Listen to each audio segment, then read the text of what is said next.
सोनपुर नाम का एक गांव था जिसके चारों तरफ हरियाली, दूर दूर तक फैले खेत थे और बीच में मिट्टी की खुशबू से भरा एक छोटा सा घर था।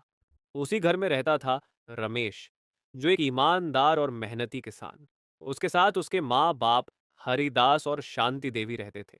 हरिदास अब बूढ़े हो चले थे, कमर झुक गई थी और आंखों की रोशनी कम हो गई थी, लेकिन अनुभव आज भी तेज था। शांति देवी की गोद में हमेशा ममता रहती थी। वह हर सुबह बेटे के लिए गुड़ रोटी बांधती और भगवान से उसके अच्छे दिन की प्रार्थना करती। हर रोज की तरह सूरज निकलने से पहले रमेश उठ गया। माँ ने आवाज दी। बेटा चाय पी ले, खेत में जाना है। रमेश मुस्कुराया। हाँ माँ, आज गेहूं की फसल देखनी है। बापू चौखट पर बैठे बोले। बेटा, खेत सिर्फ जमीन नहीं होता, ये हमारी इज्जत भी होता है। रमेश ने बाप के पैर छुए और हल उठाकर खेत की ओर चल पड़ा। इस साल बारिश कम हुई थी, फसल अच्छी नहीं दिख रही थी। रमेश दिन रात खेत में मेहनत करता, लेकिन मन में डर था। अगर फसल खराब हो गई तो माँ बाप का इलाज कैसे करूंगा?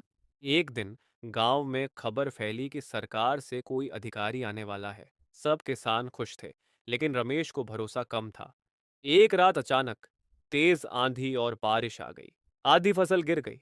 सुबह खेत देखकर रमेश टूट गया। वह जमीन पर बैठकर रो पड़ा। घर आकर माँ ने सिर सहलाया। बेटा, किसान रोता नहीं, फिर खड़ा होता है। बापू ने कहा। मैंने भी ऐसे दिन देखे हैं।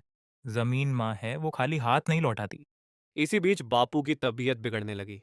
दवाइयों के पैसे नहीं थे। रमेश ने अपनी भैंस बेच दी। माँ ने रोते हुए कहा। बेटा तू खुद भूखा रह जाएगा। रमेश बोला। माँ, जब तक आप दोनों हैं मैं अमीर हूँ। कुछ हफ्तों बाद रमेश ने खेत में सब्जी की नई फसल लगाई। टमाटर, भिंडी, मिर्च, और दिन रात मेहनत की। माँ रोज खेत में खाना लेकर आती। बापू पेड़ के नीचे बैठकर हौसला देते। धीरे धीरे फसल लहलहाने लगी। मेहनत का फल मंडी में सब्जी की अच्छी कीमत मिली।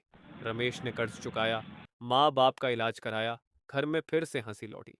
एक दिन बापू ने कहा। बेटा, तू सिर्फ किसान नहीं, हमारी शान है। गांव में लोग रमेश को सम्मान देने लगे।